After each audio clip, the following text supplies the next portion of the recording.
Welcome back to the channel. We are continuing on with the restoration of this Porsche 911 Cabrio. On today's episode, I'm going to be going over a bit about painting cars, and I'm going to show how I painted the bumpers and rocker panels on this Porsche 911, and including how I was able to replicate this factory StoneGuard finish on the rocker panels. So that's what we're going to be showing.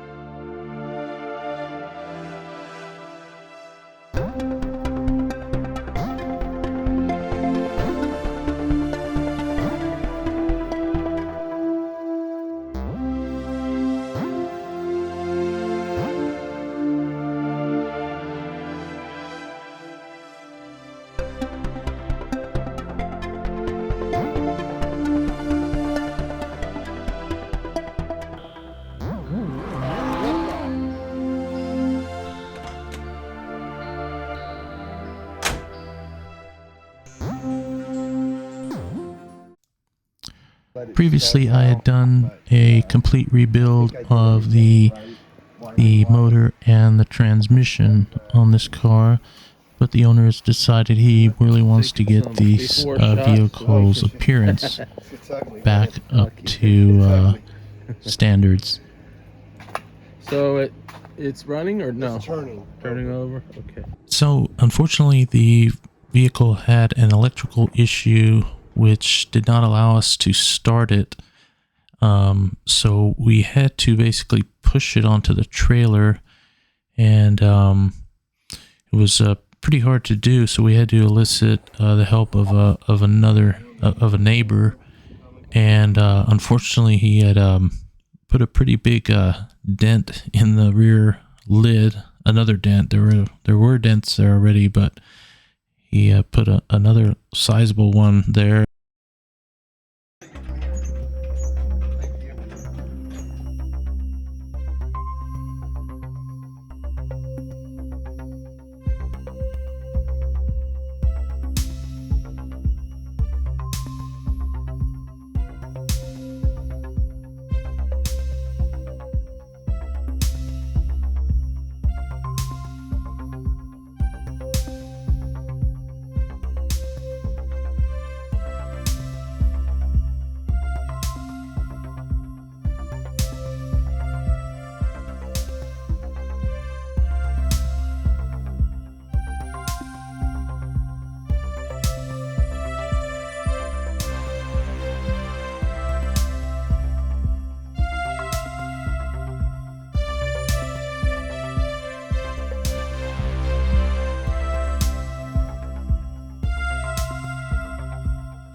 Looking over the car, you can see that the vehicle does have a lot of the original gloss to it still especially on the sides. It's not real apparent, but as you get closer, you do see quite a bit more dents and some misalignment on some panels and lids also.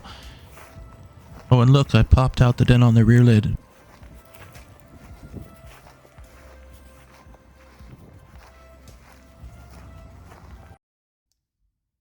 Now, underneath the red paint on these lower rocker panels, there is a chip guard, like a stone chip guard texture, and in some areas that texture had been damaged or worn off.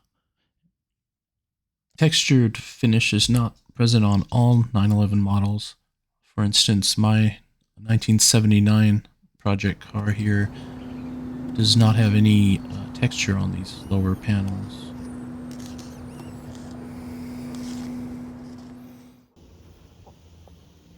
Getting her all nice and clean. Yep. It got extremely dirty. Yeah. Because of my injury. Oh. This stuff's hard to get off. What's on it? Just So that is my son's 1987 924S. As a car we purchased together, and he's kind of grown attached to it and going to keep it. And we did a lot of mechanical work on it, and we also painted it in the beautiful Zermatt silver. So on the 924S, when we painted that car, the rockers themselves had a texture finish from the factory, and we had to reproduce that. This is the product we used to create the texture. It's made by Wurth, or in German, Wurth. In the last episode, if you recall, I showed how we built the motor for that car. And from the time that motor was delivered and the time that the car was actually brought back to me, there were several weeks where all I had with me was the bumpers and valances for that car. And so I don't like to just sit around. If there's a project to be done, I like to get on it. And what I did was decide to go ahead and paint those sections before I get the whole body. I know I can do that because this is not a metallic car. If this was a metallic car, I would not want to do that. But if it's a solid color car, then we can paint those pieces separate from the body.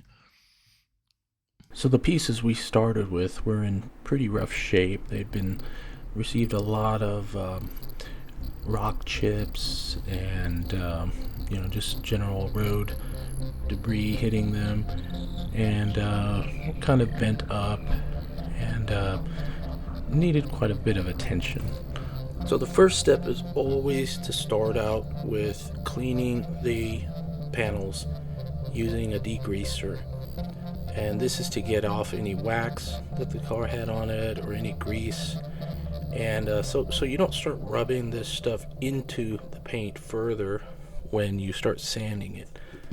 So then the next step is, of course, to start sanding, and basically if there's any chipping in the paint, you'll want to sand that down to where it no longer chips.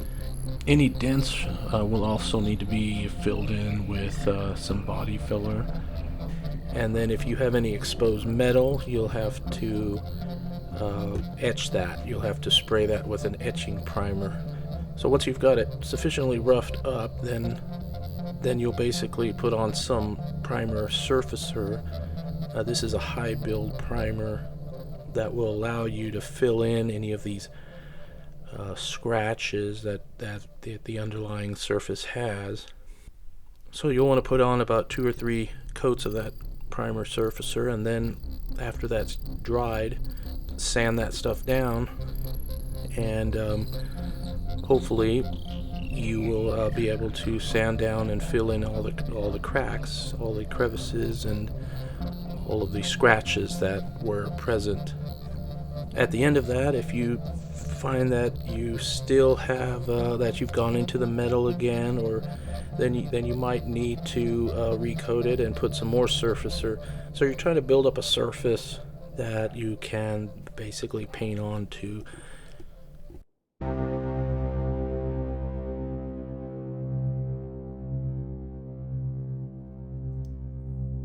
Here I'm practicing with the product by Wurth, which is a rubberized undercoating which can be painted over.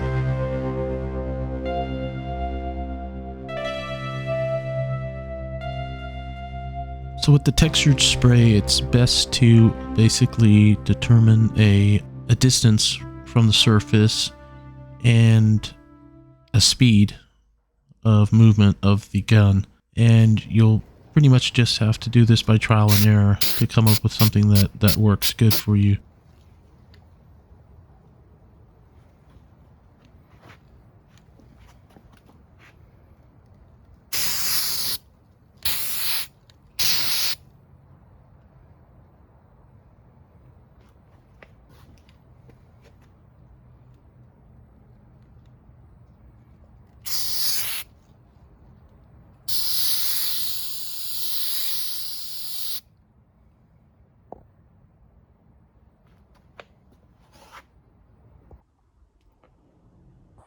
Now, another option to get a textured finish is to use something like this.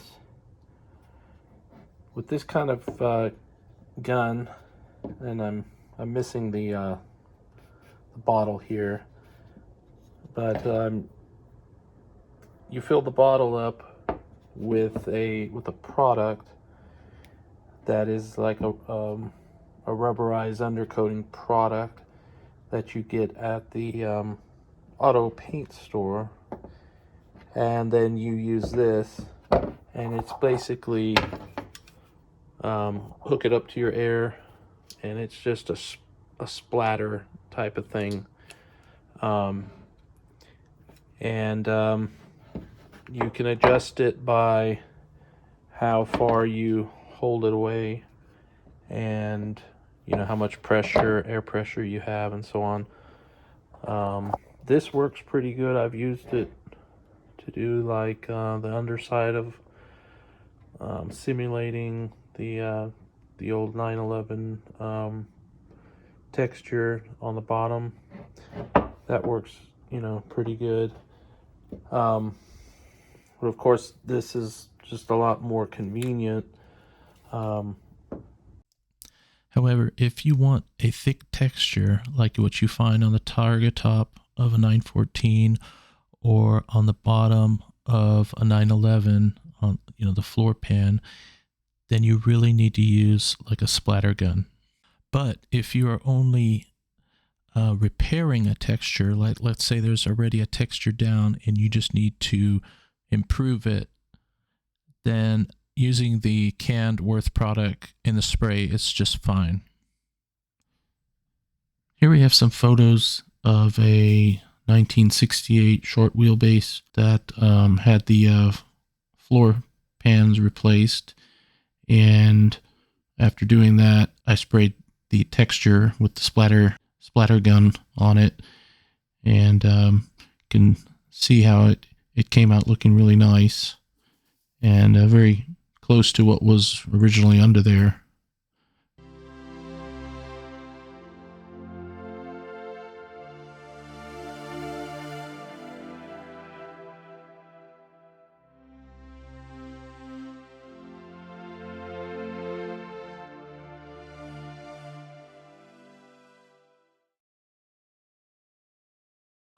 So I'm just going to demonstrate the applying this stuff.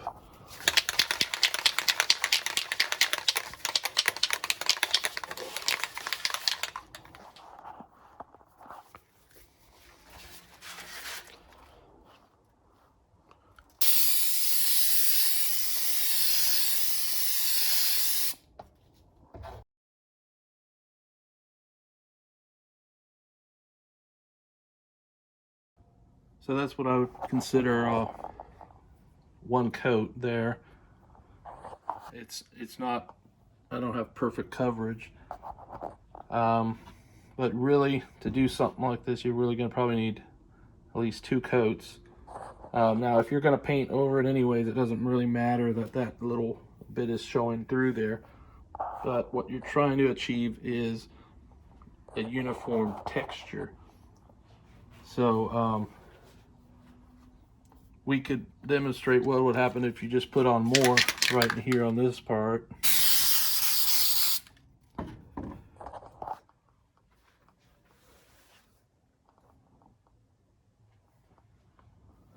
Now that's, I would not put any more on that right there. That's probably as much as you want to do until it dries.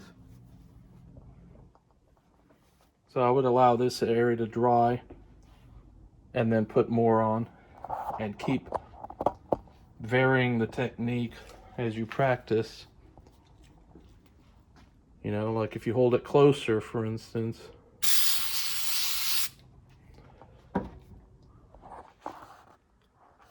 Now we've got a thicker sort of look to it, which that's probably a little more closer to factory look than something like this. It's barely even a texture.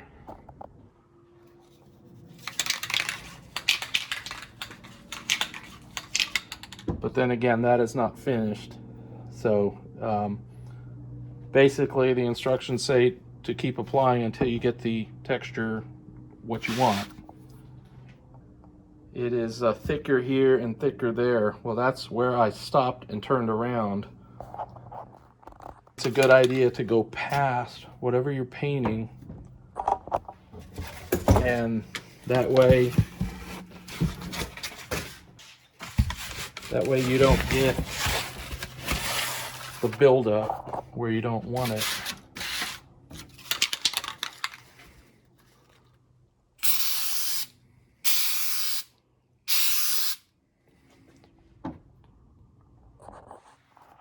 So that's a little better there. That that's pretty decent looking texture there. And of course, whatever you're trying to replicate, it's going to be different each time. Whether you want a thicker texture or lighter.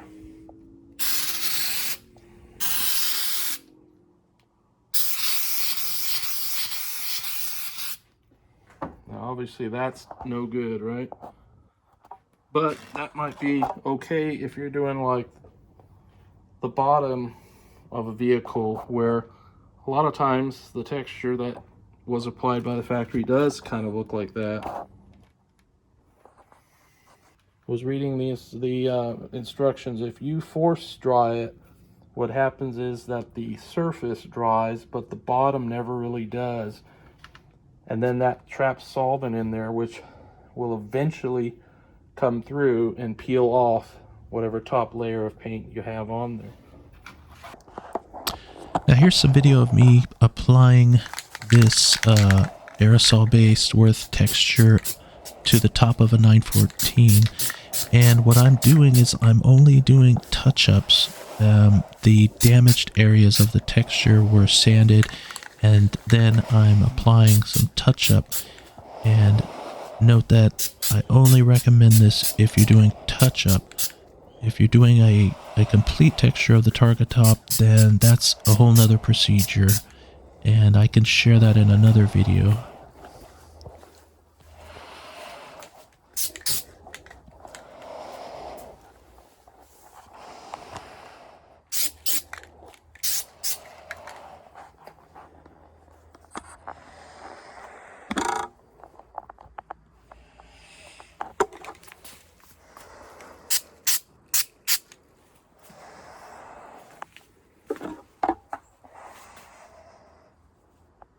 Okay, so that is all I'm going to do for this pass. I'm going to allow this dry and see what that did for us.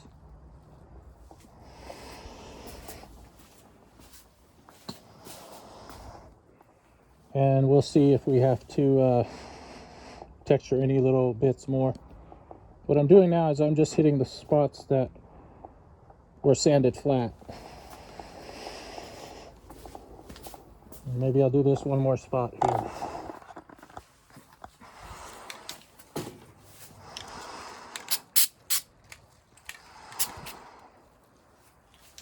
And then we'll let all this dry for about 20 minutes or so. Now here you can see what the rocker panels look like after they've been coated with the Wurth spray texture. You can see that the texture is real close to what the factory texture was like. Very evenly put on. It's all uniform everywhere. At this point, all that needs to be done from here on is basically scuff this up a little bit with a little scuffing pad, and then it can be sealer sprayed on it and then painted. So the surface shown here on the 924S, this is actually the texture with a top coat of base coat black, followed by a matte clear.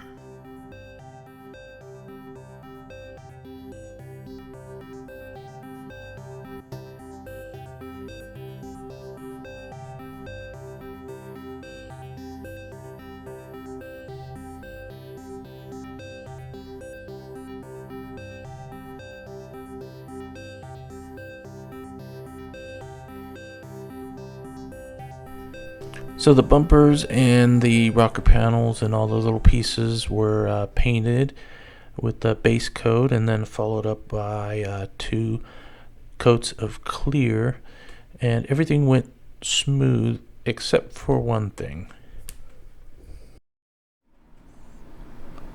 So while I was painting the rocker panels and laying on base coat, I happened to notice that there were some pores on the underlying StoneGuard, and these pores were not getting filled in, and so when you looked at it from a certain angle, you saw some black, and tried with the gun to cover it with several coats, shooting it different ways, low pressure, high pressure, just could not get it to fill in, and so wasn't happy with the way it looked. So basically had to come up with a way of fixing this, and what I did was I basically relied on my model building days and got out a paintbrush and basically just filled in these pores,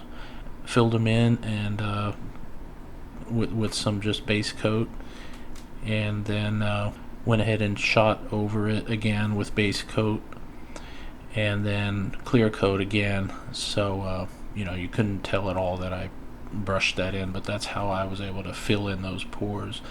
So that's one thing to be careful about when you're using this StoneGuard.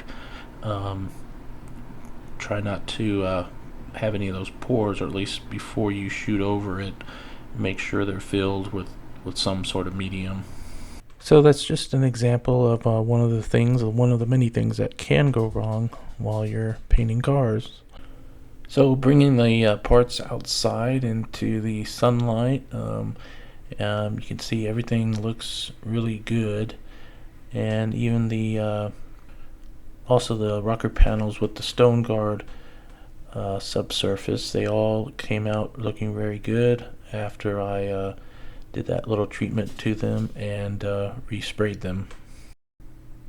So this was a 1-gallon container, and it was full when I started this, and as you can see here, I've used about looks like almost a third, if not more. So that's one thing to another one of these variables that can change. Probably I used a lot of it trying to correct the porous issue, and so that used a little more. So but that's good to know. So when I shoot the whole car, I'm going to purchase a little more, and that way I have plenty to when I go live to paint the full body. And if you haven't picked up on it, there's a lesson there. The skills that you learn in one part of your life can be very often applied to another part of your life. You might not think that painting a little plastic model car has anything to do with painting a full-size car, but they have one thing in common: patience. And with that, that is all I have for this episode. If you found this content useful, please give us a like and subscribe, and until next time, juice.